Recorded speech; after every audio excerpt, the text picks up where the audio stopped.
Caso del Tribunal de Matanzas, el Tribunal Provincial de Matanzas, ¿qué ha decidido? Bueno, el Tribunal Provincial de Matanzas decidió revocar la libertad condicional al sancionado Félix Navarro Rodríguez. Esto es una persona que había sido sancionado por el Tribunal Municipal de Perico por los delitos de desorden público, desacato, atentado, y se le habían impuesto una sanción conjunta de 9 años de privación de libertad. Esta persona, como es multireincidente en la comisión de hechos delictivos, multireincidente, la propio artículo 144 que usted mencionaba ahorita, establece que para la persona multireincidente debe cumplir las 2/3 partes. 2/3 partes. No obstante, en el apartado segundo de ese artículo 144, refleja que cuando el sancionado tiene más de 65 años de edad, ha mantenido un buen comportamiento y puede tener también asociado algún tema de salud, el tribunal puede concederle el beneficio de excarcelación. ¿Qué edad tiene esta persona? Esta persona tiene 72 años de edad. O sea, aunque es multireincidente, no ha cumplido los 2/3 de la sanción, como tiene 72 años, ustedes le otorgaron la libertad condicional. Así es. ¿Y por qué la revocan ahora? Esta persona le faltaba todavía por cumplir 5 años y 2 meses de esa sanción de los 9 años.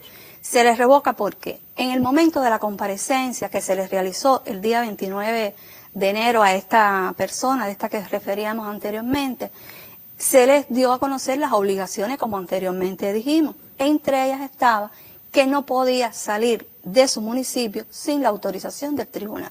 En este caso, esta persona en 7 ocasiones salió del municipio de Perico sin pedir la autorización correspondiente al tribunal municipal cuando se le había establecido desde la comparecencia de esta restricción que tenía impuesta.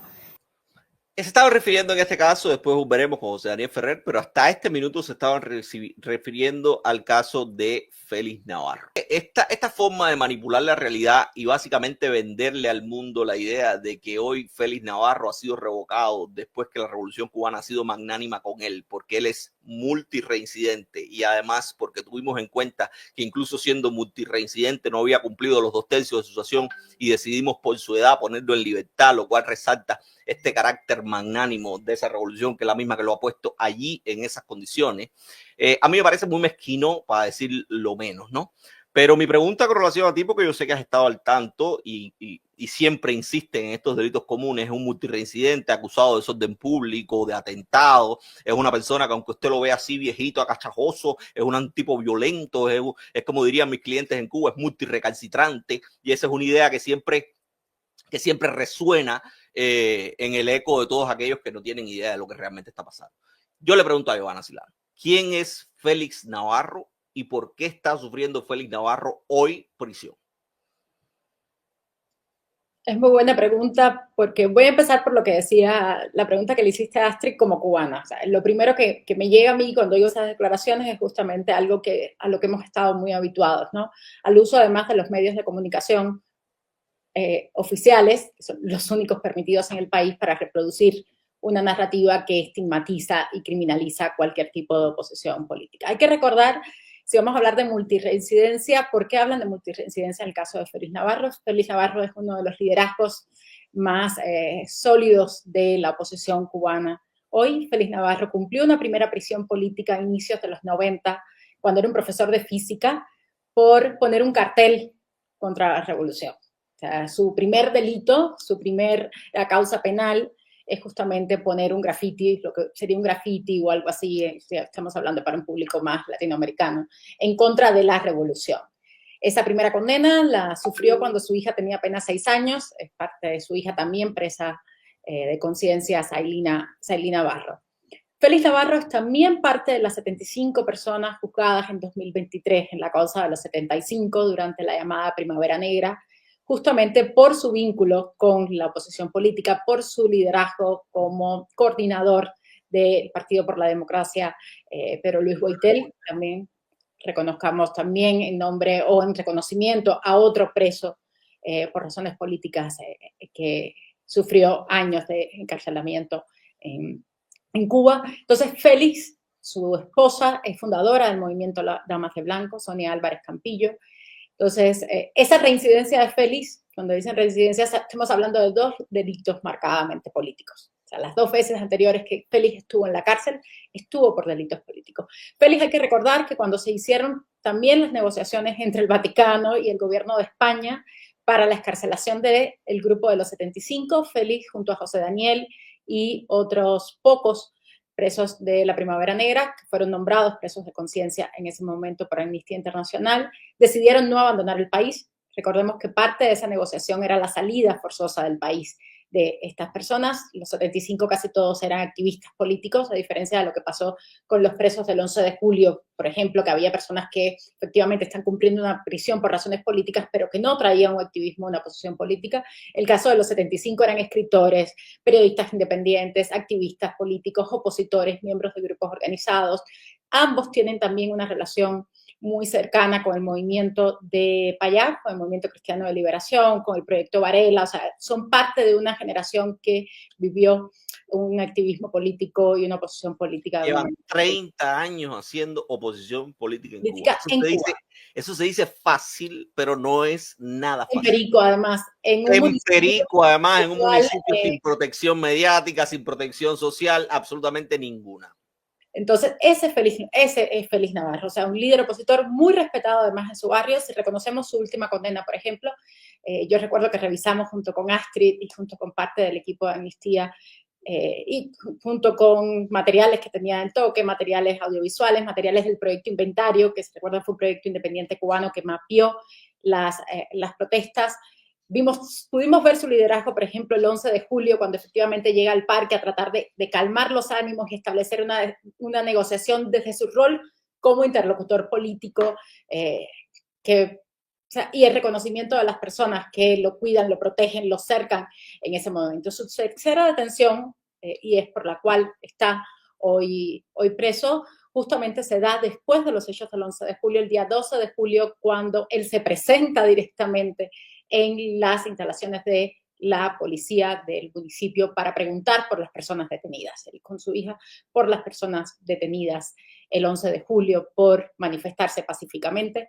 Creo que eso lo hemos hablado en muchos programas, Amnistía lo ha dicho muchas veces. Hay además pronunciamientos de derecho internacional muy claros cuando se habla de protesta pacífica. Las protestas del 11 de julio fueron protestas esencialmente pacíficas, y cuando esta persona se presenta voluntariamente ante las autoridades para reclamar por otros, es que es detenido y procesado por los hechos del 11 de julio. Ya tú lo dijiste, los delitos utilizados en todos los casos. Recuerdo las condenas de la Primavera Negra. Buscando algo, en algún momento nos compartimos una lista de Facebook que tiene las sentencias, alguien que se tomó el trabajo de tomar las sentencias. Fueron mercenarismo, traición a la patria, y los de esta vez también son delitos comunes que son utilizados de manera sistemática por las autoridades cubanas en su esfuerzo de utilizar el derecho penal como forma de represión de la protesta social y del activismo. Son delitos que vemos de manera recurrente en todos los procesos y casos que evaluamos: desórdenes públicos, desacato, atentado. Entonces, eso es Félix Navarro, es alguien que ha dedicado su vida a una idea, a la construcción de un proyecto político, a intentar construir un proyecto político diferente. También habría que decir que desde su excarcelación, Félix, por ejemplo, Félix firma su libertad condicional. Félix tiene otras audiencias durante este periodo donde este tema de que había salido del municipio no le fue reclamado. Félix insistió, incluso aceptó la condición de volver a trabajar, y por ahí tenemos algunos testimonios de él comentando que a pesar de ser un profesor retirado y de tener 72 años y tener algunos padecimientos de salud, Félix se incorporó al trabajo en comunales, en la atención del barrido de calles, porque decía que era una oportunidad, porque las personas se paraban a conversar con él y él quería conversar. Entonces, eso es Félix. Félix es una persona a la que además la crueldad se ha ensañado con él y con su familia, porque, por ejemplo, desde que Félix está en libertad, o estuvo escarcelado porque no estaba en libertad, no pudo tener una visita familiar completa con su hija porque siempre le prohibieron la visita a la madre, a Sonia, por ir vestida de blanco, cuando Sonia lleva probablemente más casi 30 años vistiéndose de blanco para ir a las visitas, tanto de Félix como de Saily.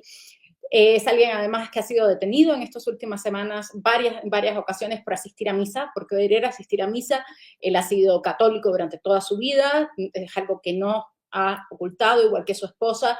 y ha sido sistemáticamente detenido por asistir a misa, algo que no está prohibido dentro de su libertad condicional. Entonces, ese es Félix Navarro, y creo que el hecho de que haya tenido otras audiencias, haya tenido conversaciones con oficiales de la seguridad del Estado, con autoridades, con fiscalía, él en algún momento durante estas 15 semanas en que estuvo escarcelado, hizo varias denuncias en fiscalía sobre la situación de Saile, de violaciones de derechos de Saile y de otras personas presas junto con Saile y de otras personas presas junto con él en la prisión de Ahuica. Entonces, que mantuvo su activismo, también eso hay que decirlo.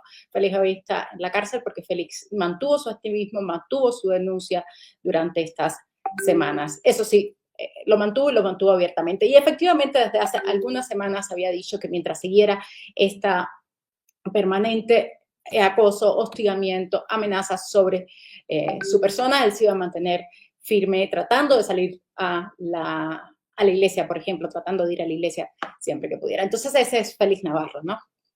No, a mí me interesa hablar de la persona en sí misma, porque tú como cubana, quizás a Astrid le cueste un poco más de trabajo entenderlo, pero sabes que hay muchas discusiones con relación a la forma en la que utiliza la oposición para hacer oposición en Cuba, y esas críticas provienen a veces válidas, a veces excesivas, porque van a la persona y no necesariamente a la idea. Muchas veces provienen desde el exilio, desde la inmigración. Y Félix Navarro es representante de una corriente que a muchos en el extranjero le rechina, que a muchos en el exilio le rechina, porque Félix es una persona que sigue creyendo en que usar la institucionalidad, apelar a la institucionalidad como forma de protesta, como forma de reclamación de derechos, incluso sabiendo que esa institucionalidad está cooptada, es un mecanismo válido de defensa. Y a mí me interesa también que tú resaltes, porque yo sé que has estado en contacto en la documentación de toda su situación a partir de ser preso de conciencia de Amnistía Internacional, y les toca a ustedes de primera mano. Pero yo quiero compartirles a la audiencia una declaración que hacía Félix por escrito hace apenas unos días. Esta declaración es del 23 de abril al Observatorio Cubano de Derechos Humanos, en la que narraba la última audiencia que tuvo con el juez de ejecución.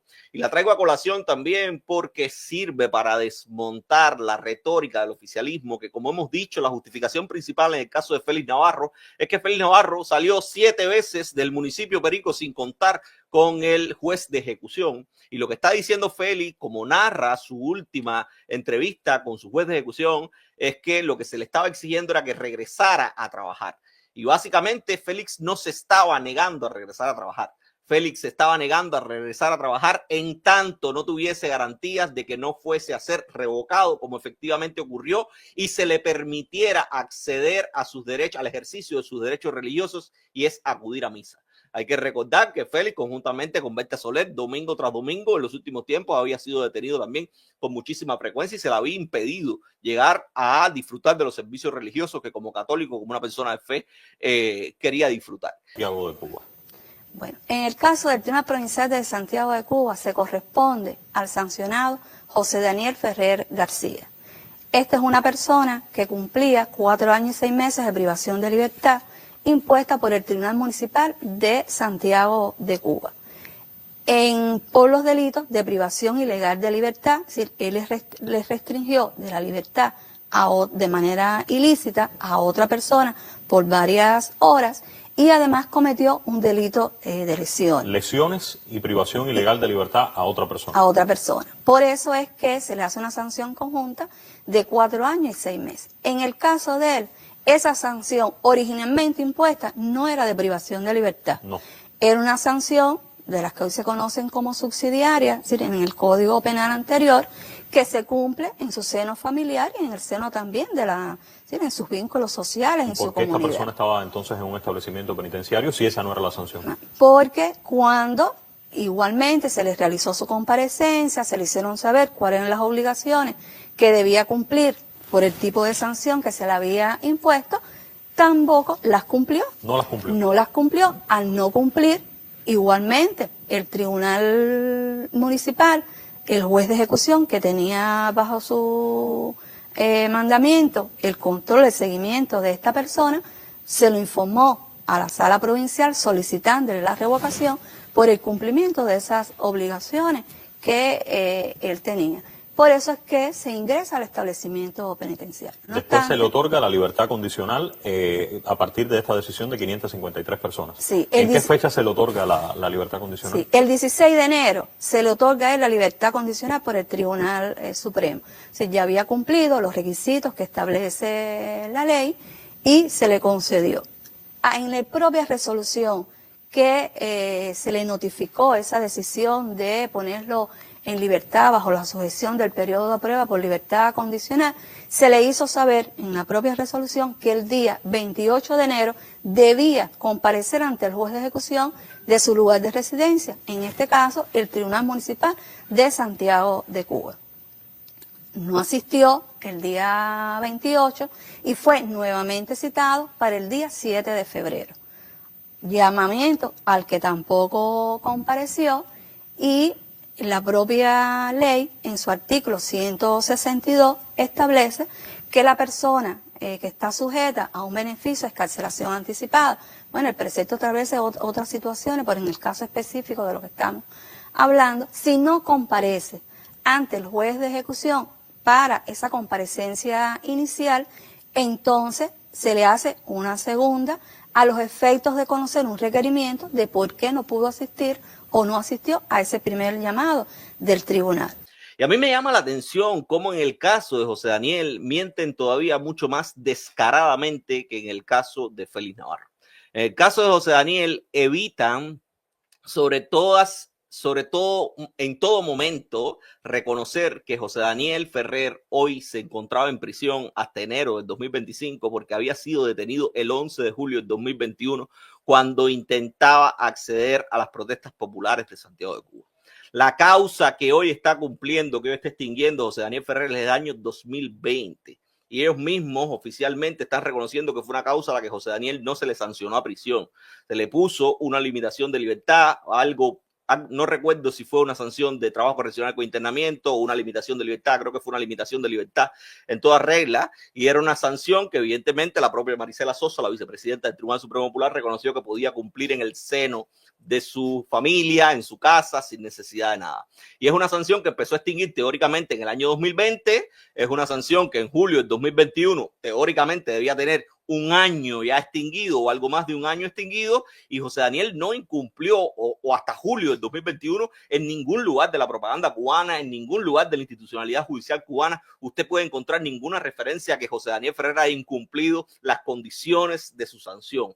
Todo lo contrario. José Daniel Ferrer y uno de sus hijos fueron detenidos el 11 de julio del 2021 cuando intentaron salir a unirse a las protestas populares de Santiago de Cuba. Y desde entonces estuvo encarcelado teóricamente porque se le revocó esa limitación de libertad y se le impuso una sanción de privación de libertad para que terminara de cumplir 4 años y 6 meses, que fue la sanción que se le impuso en su momento en el año 2020. A mi cuenta y a la cuenta de muchísima gente, hoy José Daniel Ferrer ni tan siquiera tendría que haber sido revocado y regresado a una prisión, porque hoy José Daniel Ferrer ha cumplido todo el tiempo de la sanción que teóricamente está cumpliendo. Y eso es algo que ha esquivado la propaganda y la institucionalidad cubana, y es algo que a mí me interesa resaltar, sobre todo por la desfachatez con la que han mentido en televisión nacional. José Daniel Ferrer hoy sí se encuentra en prisión porque se negó desde el momento mismo en que lo escarcelaron en enero del 2025 a ser parte de ese rejuego. Hay que recordar que José Daniel Ferrer dijo en un espacio como este mismo que él no estaba de acuerdo con su liberación, que él se alegraba de la excarcelación de los otros presos políticos, pero él no estaba de acuerdo con que él hubiese sido parte de un proceso espurio de excarcelación y que él lo único que entendía era su libertad incondicional, y por eso documentó además la negativa a acceder a los requerimientos y a los señalamientos de los jueces de ejecución en más de una vez. Por ahí en las redes sociales están los videos de José Daniel Ferrer recibiendo las notificaciones de los jueces de ejecución o de los secretarios del tribunal y diciéndole que no iba a comparecer. Y no iba a comparecer, entre otras cosas, por el convencimiento de que su procesamiento había sido político y que él en su conciencia era una persona completamente libre y una persona que no tenía que rendir pleitesía u obediencia a una autoridad con la cual no se identificaba, básicamente. Y digo todo esto para tratar de decirlo en el lenguaje más llano y que la gente entienda qué es lo que está sucediendo, porque a veces no sabemos qué es lo que hay y se deslizan también los delitos por los cuales ha sido sancionada una persona, se reitera esos delitos, privación ilegal de libertad de una persona, lesiones, se dicen cosas así que quedan en el aire sin mencionar el trasfondo detrás de ese asunto. Ese ha sido un asunto que también hay que recordar, en honor también al periodismo, que es un asunto que ha sido discutido también por la prensa independiente. Hay que recordar que hay un artículo incluso del Estornudo, en el cual se le da voz a la víctima de ese asunto. Por ahí están, búsquenlo, que la prensa independiente cubana también ha hecho algo en función de ofrecer claridad en ese asunto. Pero le pregunto a Johanna, como estudiosa, como investigadora de Amnistía y persona que ha estado al frente o que ha estado al tanto de todo esto y lo ha documentado de la mejor forma posible, ¿qué piensa ella de esto que yo he dicho y de lo que ha dicho la oficialidad con relación a José Daniel Ferrer? Yo me acuerdo, Eloy, que nosotros nos conocimos, no nos conocimos, pero una de nuestras primeras largas conversas fue a raíz de tratar de entender qué había pasado con el proceso penal de José Daniel de 2020. Justamente porque ese proceso había estado... Hay un texto mío que está publicado desde el año 2020. Hay un texto tuyo publicado en el año 2020 porque justamente desde el inicio, el origen de ese proceso estuvo marcado por quién era ya José Daniel en ese momento, y es algo que igual en honor a Félix hay que decirlo, quién era ya José Daniel en el 2020. José Daniel en el 2020 era también un prisionero de la Primavera Negra, también sancionado y nombrado preso de conciencia por esa causa, también de los que decidieron no aceptar esa otra negociación que implicaba el exilio forzoso a cambio de la libertad, y por lo tanto él y Félix son de los últimos excarcelados de la Primavera Negra, de los últimos que salen de la cárcel son ellos dos, también miembro del Movimiento Cristiano de Liberación, o sea, con un activismo y una oposición política clara también en los últimos probablemente 30 años en Cuba. Entonces, eso es importante para entender un poco el contexto del proceso del 2020, que efectivamente la prensa independiente cubana ha habido muchísimos esfuerzos, tu mismo trabajo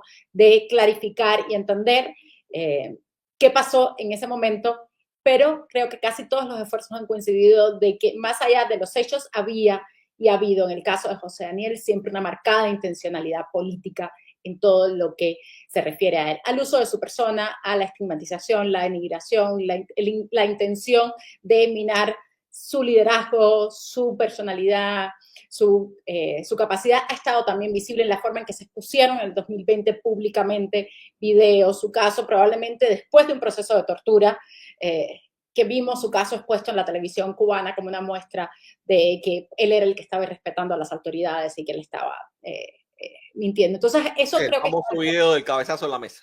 El famoso video donde él se... Yo le decía a Tirios y Troyanos en ese momento...